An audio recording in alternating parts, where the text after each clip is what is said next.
नमस्कार, मी पंजाब डक. आज आहे 23 ऑक्टोबर 2025 आणि आजपासून राज्यातल्या शेतकऱ्याला अंदाज देणार आहे.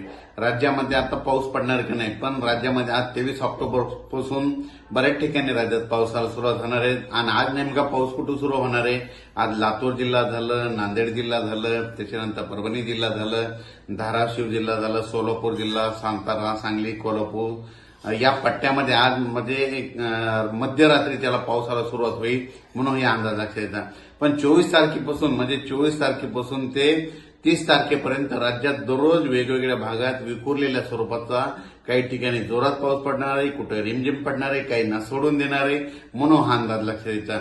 मग राज्यात झालं तर उद्या 24 तारखेपासून उद्या दुपारनंतर देखील राज्यात बऱ्याच ठिकाणी पावसाला सुरुवात होणार आहे. पण तो पाऊस विजेच्या कडकडासह असणार आहे म्हणून हा अंदाज राज्यातल्या शेतकऱ्यांनी अंदाज लक्षात येतात. म्हणजे 24 ऑक्टोबर पासून ते 28-30 तारखेपर्यंत राज्यात काय होणार आहे?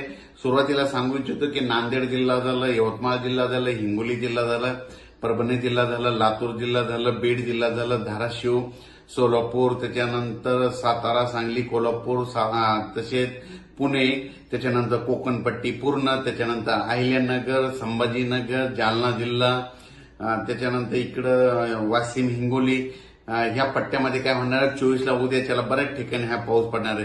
त्याच्यानंतर 25ला पाऊस तर ते पुढे सरकणार आहे. मग त्याच्यानंतर तो पाऊस काय होणार आहे? नाशिक, जळगाव, बुलढाणा, अकोला, अमरावती, वर्धा, नागपूर, भंडारा, गोंदिया, चंद्रपूर, यवतमाळ म्हणजे ह्या पट्ट्यामध्ये काय होणार आहे? 24-25ला पाऊस तिकडे जाणार आहे म्हणून हा अंदाज लक्षात येतो. पण राज्यातल्या सर्व शेतकऱ्यांना सांगू इच्छितो की आज देखील राज्यात पाऊस सुरू होणार आहे.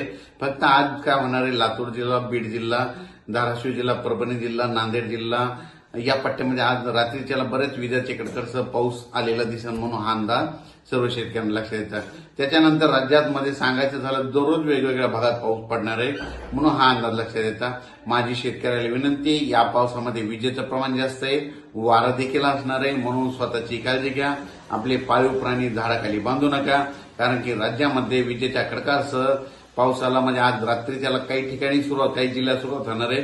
उद्यापासून त्याची व्याप्ती वाढत जाणार आहे. 25ला आणखीन वाढणार आहे. 26ला मात्र परत खूप राज्यातला सर्व भाग व्यापून जाईल म्हणून हे लक्षात येतं. खास करून बीड जिल्ह्यातल्या शेतकऱ्यांनी, पुणे जिल्हा, त्याच्यानंतर सातारा, सांगली, सोलापूर, कोल्हापूर, अहिल्यानगर, कोकणपट्टी पूर्ण या शेतकऱ्यांनी देखील स्वतःची काळजी घेऊ. तुमच्या भागाकडे देखील खूप जोराचा पाऊस पडणार आहे म्हणून हा अंदाज लक्षात घ्यायचा. त्याच्यानंतर परभणी जिल्ह्यात देखील चांगला पडणार आहे, लातूर जिल्ह्यात देखील पडणार आहे. हा पाऊस तुम्हाला सांगू इच्छितो आंध्र प्रदेश, तामिळनाडू, कर्नाटक, केरळ त्या राज्यामध्ये पडत असल्यामुळे आपल्याला देखील त्याचा पावसाचा असर होणार आहे म्हणून हे अंदाज लक्षात येतात. म्हणजे सांगायचं झालं तर ऑक्टोबरचा शेवटच्या आठवड्यात मात्र राज्यात पावसाचं वातावरण राहणार आहे म्हणून हा अंदाज लक्षात घ्यायचा. अचानक वातावरणात बदल झाला तर लगेच एक मेसेज दिला जाईल. धन्यवाद.